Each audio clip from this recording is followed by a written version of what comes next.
आपके साथ गुंजन। बुलेटिन की शुरुआत बड़ी खबर के साथ करेंगे। उत्तरकाशी से खबर, जहां पुरोला के एसडीएम पर कार्रवाई हुई है। एसडीएम को पुरोला से हटाकर कमिश्नर कार्यालय में अटैच कर दिया गया है। एसडीएम ने पुरोला विधायक के खिलाफ तहरीर दी थी। पुरोला में अतिक्रमण अभियान के दौरान विवाद हुआ था। ये बड़ी जानकारी आपको दे दें, पुरोला के एसडीएम पर कार्रवाई हुई है। नितिन चौहान हमारे संवाददाता ज्यादा जानकारी के साथ फोन लाइन पर जुड़ गए हैं। नितिन, क्या जानकारी? देखिए गुंजन, जिस तरीके से ये मामला, तहरीर का जो मामला है सामने आया था कि एसडीएम पुरोला द्वारा जो है जो विधायक हैं, भाजपा विधायक हैं पुरोला के, दुर्गेश्वर लाल के खिलाफ एक तहरीर थाने में दी थी। और इसमें जांच के जो हमारी जो थानाध्यक्ष पुरोला है उनसे जो बात हुई, उसमें जांच की जा रही है। जांच के बाद ही मुकदमा करने की वो बात कर रहा है। और अब जो है एक जो विधायक है, विधायक का भी अब बयान सामने आ गया है। अब उन्होंने साफ तौर से जो है जो एसडीएम है सोहन सिंह सैनी, उन पे ये आरोप लगा रखा है कि जहाँ जिस जगह पे रहे हैं, ये इनका क्या हर जगह जो रिकॉर्ड है वो विवादित रहा है। इसके अतिरिक्त जो उन्होंने बताया कि जनता की सेवाओं के लिए जो है मैं चुन के आया हूँ, यानी कि विधायक चुन के आया है और जनता की सेवाओं के लिए ही मैं इस लड़ाई को लड़ा था। जिस तरीके से अतिक्रमण का कार्य किया जा रहा था 21 मई को, तो उस दिन जब बुलाया गया था, दूसरे दिन भी जब बुलाया गया था, तो ये पूरा जो प्रकरण है कहीं ना कहीं अब गुंजन ये देखा जा सकता है कि एक राजनीतिक, यानी कि जो विधायक है और विधायक इसके अपोजिट में सीधे सीधे एसडीएम जो आमने सामने हो गया। गुंजन, ठीक है, शुक्रिया नितिन आपका जानकारी के लिए। और अब बात करेंगे चंपावत के चक्रवर्ती संग्राम की।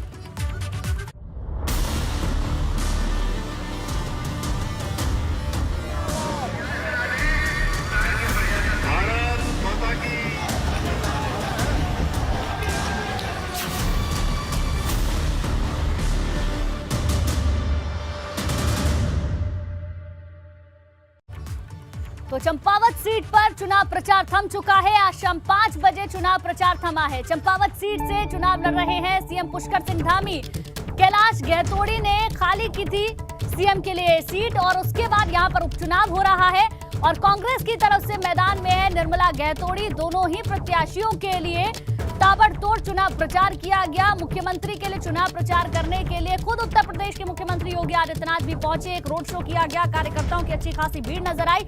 लेकिन अब चुनाव प्रचार का शोर आज शाम 5 बजे थम चुका है। आपको बता दें, चंपावत सीट के लिए 31 मई को उपचुनाव होना है, जिसके लिए मैदान में खुद उत्तराखंड के मुख्यमंत्री पुष्कर सिंह धामी और कांग्रेस से निर्मला गहतोड़ी मैदान में है। और पंकज हमारे संवाददाता ज्यादा जानकारी के साथ चंपावत से हमारे साथ लाइव जुड़ गए हैं। पंकज, जहां चंपावत उपचुनाव को लेकर हमने चुनाव प्रचार की हर एक तस्वीर देखी, अपने दर्शकों को भी दिखाई और चुनाव प्रचार का शोर आज शाम 5 बजे थम चुका है। अब बिल्कुल गुंजन, देखिए काफ़ी लंबे समय से मतदाता भी इंतजार कर रहे थे कि किस तरह से चुनाव प्रचार हुआ है, उसका शोर कब बंद होता है, कब उनका नंबर आता है मतदान के लिए। अब उनको 31 तारीख का इंतजार है। जिस तरह से भाजपा के तमाम नेताओं ने, कांग्रेस के तमाम नेताओं ने मेहनत की है, उनका मेहनत का नतीजा क्या होने वाला है उसको लेकर अब जनता आपका फैसला सुनाने जा रही है। 31 तारीख को मतदान होगा और मतदान के दौरान ये देखना होगा कि कितनी बड़ी संख्या में मतदाता घरों से निकलकर मतदान कर पाते हैं। लेकिन इतना जरूर है कि भाजपा हो या कांग्रेस हो, दोनों ही पार्टियों ने जीत और मेहनत इस दौरान की है। मुख्यमंत्री पुष्कर सिंह धामी पिछले कई दिनों से लगातार चंपावत में ही डटे हुए हैं और खुद वो अपने चुनाव प्रचार का अभियान को आगे बढ़ा रहे हैं। लगातार वो कई गांवों में यहाँ गए हैं। आज उन्होंने तकरीबन 6 जनसभाएं अलग अलग स्थानों पर छोटी छोटी जनसभाएं की हैं, क्योंकि आज आखिरी दिन था और आखिरी दिन ये कोशिश की गई है कि अधिक से अधिक लोगों से कनेक्टिविटी बढ़ाई जा सके, अभी अधिक से अधिक लोगों के पास जाया जा सके, ताकि उनको ये समझाया जा सकते कि यदि यहाँ से मुख्यमंत्री पुष्कर सिंह धामी चुनाव जीत जाते हैं तो वो यहाँ का चहुमुखी विकास करेंगे। और ये बात उन्होंने एबीपी गंगा के कैमरे पर भी कही है कि उनका एक रोड मैप है, एक पूरा विजन है कि चंपावत विधानसभा क्षेत्र को किस तरह से आगे लेके जाना है। लेकिन हम यहाँ कई गांवों में गए हैं, कई गांवों में जाकर हमने लोगों से समस्याएं पूछी हैं। तो कुछ गांवों में कुछ लोगों का ये कहना है कि हॉस्पिटल्स की दिक्कत है, हॉस्पिटल्स वहाँ नहीं है, शिक्षा के लिए अच्छा स्कूल उनके लिए नहीं है, प्राइवेट स्कूल है लेकिन वहाँ पर एजुकेशन अच्छी नहीं मिल पाती, सरकारी स्कूलों में भी अच्छी एजुकेशन नहीं मिल पाती। कुछ गाँव ऐसे हैं जहाँ पर पुलों का निर्माण नहीं हुआ है। अगर हम टनकपुर से पूर्णागिरी रास्ते की बात करें तो वहाँ पर 3 से से 4 ऐसी बड़ी नदियां हैं, जो नाले हैं, जो बरसात के दौरान उफान पर आते हैं और वहां पर एक तो टेम्पररी तौर पर रफ्टे पुल बनाए गए हैं, रफ्टे उनको यहाँ कहा जाता है। तो वो पुल वहां पर पूरी तरह से जब बरसात का वक्त होता है तो पूरी तरह से पैक हो जाते हैं। तो लोगों का कहना है कि पुलों का निर्माण होना चाहिए। इसी तरह से तमाम चीज़ें यहाँ पर लोगों की समस्याएं हैं। अब देखना होगा गुंजन की 31 तारीख को लोग किस तरह से मतदान करते हैं और किसको यहाँ का विधायक देखने वाली बात होगी पंकज की 31 तारीख को किस तरीके से मतदान होगा और जीत आखिर किसकी होगी, इसके लिए थोड़ा इंतजार करना होगा। शुक्रिया पंकज आपका जानकारी के लिए। चंपावत सीट पर होने जा रहे उपचुनाव के लिए प्रचार खत्म हो चुका है। भाजपा की तरफ से मुख्यमंत्री पुष्कर सिंह धामी चंपावत से चुनाव लड़ रहे हैं, जबकि कांग्रेस से निर्मला गहतोड़ी मैदान में है।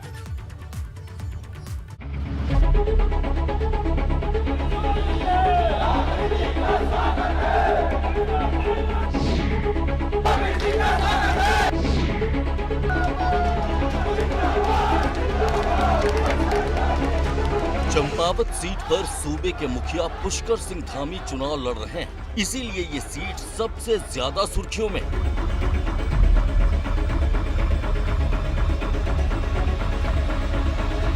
भाजपा ने चंपावत सीट पर पूरी ताकत लगाई।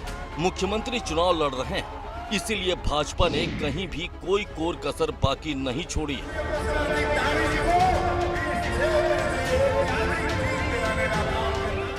मुख्यमंत्री पुष्कर सिंह धामी ने पिछले कई दिनों से क्षेत्र में लगातार कई जनसभाएं की, लोगों के बीच गए।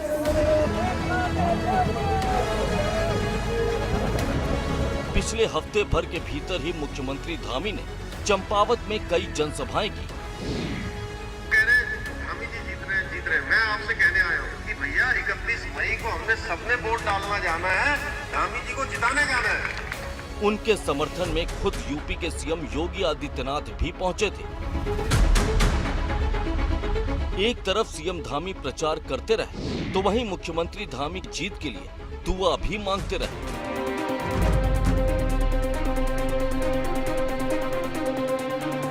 खराब मौसम के बावजूद भी मुख्यमंत्री धामी कई जगह प्रचार करते नजर आए। मुख्यमंत्री पुष्कर सिंह धामी खटीमा सीट से चुनाव हार गए थे, इसीलिए चंपावत को फतेह करना उनके लिए बेहद ही अहम है। विचारधाराओं से भी आगे आ रहे हैं। सबकी विचारधारा है जो हमारे देश के प्रधानमंत्री मोदी जी का सबका साथ, सबका विकास, सबका विश्वास और सबका प्रयास एक मंत्र है। उसी को यहाँ के लोगों ने अंगीकार किया है और सभी का आशीर्वाद मिल रहा है, सबकी शुभकामनाएं मिल रही हैं और लोगों में अपार उत्साह है। मतदान को लेकर अपार उत्साह है और 31 मई का दिन चंपावत के लोगों ने तय किया है कि हम मतदान उत्सव दिवस के रूप में मनाएंगे और 100% मतदान करेंगे। मुख्यमंत्री पुष्कर सिंह धामी के सामने कांग्रेस ने निर्मला गहतोड़ी को टिकट दिया है। निर्मला गहतोड़ी कई बार कह चुकी हैं कि वो चुनाव में भाजपा को पूरी टक्कर देंगी। उपचुनाव के नतीजे को लेकर भाजपा में वैसे तो कोई संशय नहीं, मगर राजनीति में नतीजों से पहले कुछ भी कहना मुश्किल है, क्योंकि जनता ही अपने नेता के भविष्य पर आखिरी मोहर लगाती है। जाहिर अभी कहना मुश्किल है कि भाजपा इस बार भी चंपावत में इतिहास रचेगी या फिर नहीं। अब बारी जनता की है कि वो किसे चुनने जाती है, लेकिन दोनों ही पार्टियों ने चंपावत उपचुनाव के लिए जी तोड़ मेहनत की है। भाजपा की ओर से तमाम दिग्गज नेता यहाँ डटे रहे। खुद मुख्यमंत्री पुष्कर सिंह धामी ने गांव-गांव में जाकर प्रचार किया है, तो उत्तर प्रदेश के मुख्यमंत्री योगी आदित्यनाथ ने भी यहाँ पर बड़ी जनसभा को संबोधित किया। अब जब बारी जनता की है कि 31 मई को जब मतदान होगा तो जनता किसको चुनती है। चंपावत सीट से अपने सहयोगी क्रिस्टोफर लॉरेंस के साथ पंकज राणा, एबीपी गंगा। चंपावत से सीएम पुष्कर सिंह धामी चुनाव लड़ रहे हैं। मुख्यमंत्री पुष्कर सिंह धामी से चुनाव प्रचार के दौरान खास बातचीत की हमारे संवाददाता पंकज राणा ने। क्या माहौल लग रहा है सर? अब तो सब कुछ जानकारी में आ गया होगा, किस तरह का माहौल है? देखिए, चंपावत का जो चुनाव है, ये चुनाव किसी व्यक्ति का चुनाव नहीं हो रहा है, किसी पार्टी का भी नहीं हो रहा है। यहाँ सभी लोग, चंपावत के लोग ही आगे आ रहे हैं और सब चंपावत को आगे बढ़ाने के लिए, चंपावत के विकास के लिए, और पूरा चंपावत एक होकर एक तरफ चल रहा है। यहाँ पर कोई अलग अलग डिवीज़न नहीं है, सब एक तरफा होकर जो है चुनाव में आगे बढ़ रहे हैं। और मैं भी पूरे क्षेत्र में जहाँ भी गया हूँ, लोग पार्टियों से हटकर भी आगे आ रहे हैं। बहुत उम्मीदें हैं आपसे कि मुख्यमंत्री जी यहाँ से चुनाव जीत जाते हैं तो जो भी दिक्कतें होंगी कुछ नहीं वो दूर कर पाएंगे। तो क्या सर एजेंडा क्या आपका या रहेगा चंपावत? देखिए, चंपावत एक बहुत ही, मैं कहूँ कि हर प्रकार से यहाँ पर तराई भी है, नीचे टनकपुर बनबसा में, ऊपर हमारा पर्वतीय क्षेत्र है जहाँ पर बागवानी है, फल हैं, हमारा पर्यटन है, तीर्थाटन है, ऐसे बहुत सारे स्थान हैं।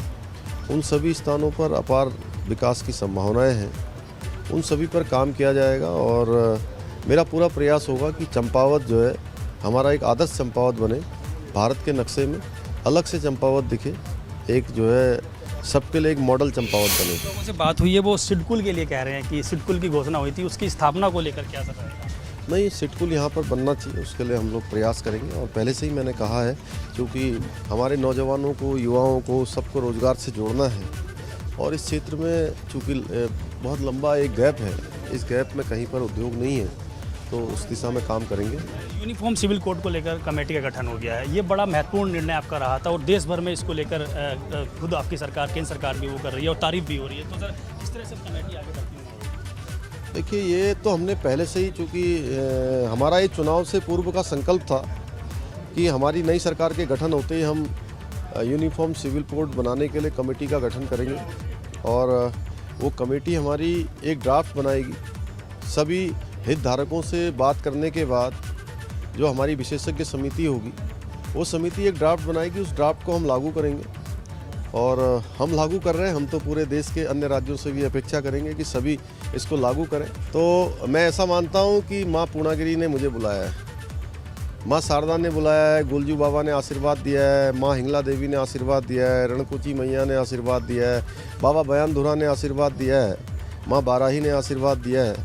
हमारे सभी देवी देवताओं के आशीर्वाद से इस क्षेत्र में सबका समर्थन मिल रहा है। मुख्यमंत्री पुष्कर सिंह धामी के लिए सीट छोड़ने वाले कैलाश गहतोड़ी को भरोसा है कि मुख्यमंत्री भारी बहुमत के साथ जीत दर्ज करेंगे। जो आज इतना बड़ा नेतृत्व और इतने बड़े हमारे दुनिया के नायक ने आज हमको ऐसी एक अपॉर्चुनिटी दिया है, एक ऐसा मौका दिया है। आज हमेशा ही जो है विधायक बन करके हम लोग मुख्यमंत्री चुनते थे, आज इस क्षेत्र का सौभाग्य जनता सीधे मुख्यमंत्री चुन रही है और काफ़ी अच्छा होने वाला है। जो मैं चित्र देख रहा हूँ चंपावत का, मैं जिस उद्देश्य से आया था, मुझे लगता है भगवान की बहुत असीम कृपा है, साक्षात उनने हमको एक कृपा बरसाई है। आगे बढ़ते हैं। चंपावत उपचुनाव के लिए सुरक्षा को बढ़ा दिया गया है। चंपावत जिले के बॉर्डर पर एसएसबी और पुलिस ने मुस्तैदी बढ़ा दी है।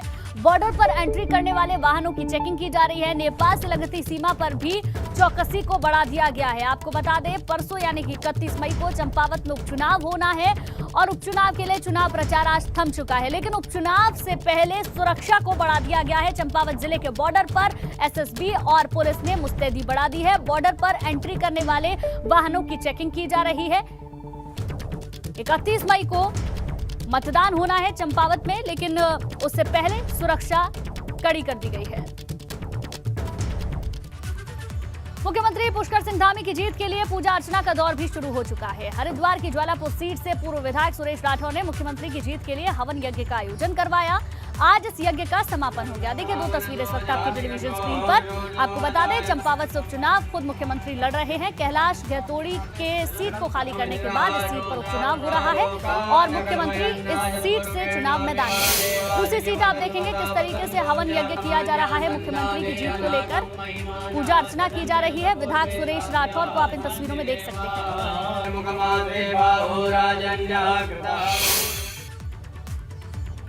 और अब आपको दिखाते हैं कि चंपावत की जनता के मुख्य मुद्दे कौन कौन से हैं और सीएम पुष्कर सिंह धामी से उन्हें उम्मीदें क्या क्या हैं। 2 बेसिक दिक्कतें हैं जिस पे काम होना चाहिए।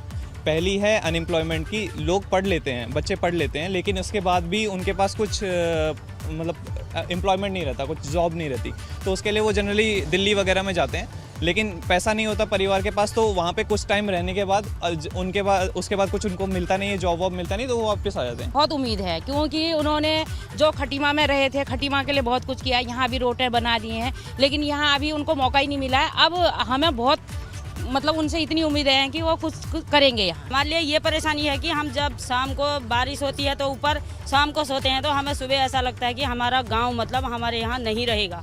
इतनी बड़ी दिक्कत। हाँ, दोनों तरह, इधर भी उधर भी नाला। बच्चे स्कूल जाते हैं ना, तो यहाँ स्कूल नहीं जा पाते हैं। उधर भी नदी है, इधर भी नदी है, और हमें सबसे बढ़िया पुल चाहिए हमें, और इस रोड का बचाव चाहिए, ये फाल पर है। आगे बढ़ते हैं। चंपावत विधानसभा सीट की जनता को उम्मीद है कि अगर मुख्यमंत्री यहां से चुनाव जीतते हैं तो क्षेत्र का विकास होगा। क्षेत्र की समस्याओं को लेकर आपको दिखाते हैं हमारे संवाददाता पंकज राणा की रिपोर्ट। चंपावत विधानसभा सीट से मुख्यमंत्री पुष्कर सिंह धामी का चुनाव लड़ना कई मायनों में अहम माना जा रहा है। ये सीट भी हॉट सीट बन गई है, लेकिन महत्वपूर्ण बात यह है कि चंपावत की जो जनता है वो चाहती है कि मुख्यमंत्री यहाँ से चुनाव जीतते हैं तो यहाँ जो दिक्कतें हैं वो दूर हो सके। जहाँ मैं मौजूद हूँ, ये एक नदी का रपटा है। यहाँ बरसात के दिन पानी पूरी तरह से भर जाता है और आवाजाही बंद हो जाती है। इस रोड पर टनकपुर से लेकर अगर बात की जाए पूर्णागिरी तक तो तकरीबन यहाँ से 1.5 दर्जन के करीब गांव हैं और इन गांवों की आबादी तकरीबन 20 से 25 हज़ार होगी। और ये आबादी बरसात के दिन में सबसे ज़्यादा परेशान रहती है, क्योंकि जो आप ये नदी देख रहे हैं ये गर्मियों के दिनों में पूरी सूखी नदी है, लेकिन बरसात के दिन में इस नदी में पानी बहुत बड़ी मात्रा में आता है। और जो ये नदी, ये पुल है, टेम्परेरी तौर पर जो पुल बनाया गया है, इसके ऊपर से पानी जाता है। यहाँ के ग्रामीण लोगों से जो हमारी बातचीत हुई है, उनका ये कहना है कि सबसे ज़्यादा दिक्कतें हैं वो यही है कि जब स्कूल खुलते हैं और जब बरसात का वक्त होता है तो यहाँ पर उनके बच्चे कॉलेज नहीं जा पाते, छोटे बच्चे तो स्कूल ही नहीं जा पाते। तमाम रपटों पर जो नदी के रपटे बने हुए हैं, टेम्परेरी पुल बने हुए हैं, इन पर पुलों का निर्माण किया जाए ताकि उनकी बरसात के दौरान आवाजाही बनी रहे। चंपावत से अपने सहयोगी क्रिस्टोफर लॉरेंस के साथ पंकज राणा। नैनीताल में मामूली बात पर मारपीट की 2 अलग-अलग घटनाएं हुई। एक तरफ एक युवक के सर पर क्रिकेट बैट से वार कर दिया गया, उधर छात्रों के 2 गुटों के बीच हुई हाथापाई हो गई, जिसकी तस्वीरें आप इस वक्त देख रहे हैं। देखिए किस तरीके से छात्रों के 2 गुट आपस में भिड़ गए हैं, मारपीट हुई है। इन तस्वीरों में साफ तौर पर आप देख सकते हैं। आगे बढ़ते हैं। केदारनाथ में एबीपी गंगा की खबर का असर हुआ है। घोड़ा पड़ाव की खबर दिखाए जाने के बाद सरकार हरकत में आई है। पशुपालन मंत्री सौरभ बहुगुणा ने गौरीकुंड घोड़ा पड़ाव का निरीक्षण किया है। अब तक 70 से ज्यादा घोड़ा खच्चरों की जान जा चुकी है। आपको बता दें, लापरवाही बरतने वाले घोड़ा खच्चर संचालकों पर एफआईआर के निर्देश भी दे दिए गए हैं। एबीपी गंगा ने प्रमुखता से इस खबर को दिखाया था, जिसके बाद सरकार हरकत में आई है। चारधाम यात्रा पर फर्जी पंजीकरण की बात भी सामने आ रही है। सरकार की तरफ से यात्रियों से कहा गया है कि सिर्फ पर्यटन विभाग की वेबसाइट पर ही पंजीकरण करवाएं, उसके बगैर कोई भी पंजीकरण मान्य नहीं होगा। जानकारी मिली है कि कुछ कैफे संचालक यात्रियों को फर्जी पंजीकरण बनाकर दे रहे हैं। यात्रियों को इसके बारे में तब पता चलता है जब वो यात्रा पर पहुंचते हैं। बहुत बड़ी खबर आपको बता दें, उत्तराखंड से कल्पना सैनी को राज्यसभा का टिकट दिया गया है। हरिद्वार की रहने वाली हैं कल्पना सैनी, जिन्हें राज्यसभा का टिकट दिया गया है। ये बड़ी खबर आपको बता दें, जहां उत्तराखंड से कल्पना सैनी को राज्यसभा का टिकट दिया गया है। हरिद्वार की रहने वाली हैं कल्पना सैनी, जिन्हें राज्यसभा भेजा जाएगा। ये बड़ी जानकारी आपको दे दें, राज्यसभा का टिकट दिया गया है। ब्यूरो चीफ अजीत राठी हमारे साथ फोन लाइन पर जुड़ गए हैं। अजीत जी, कल्पना सैनी को राज्यसभा का टिकट, पूरी जानकारी दें।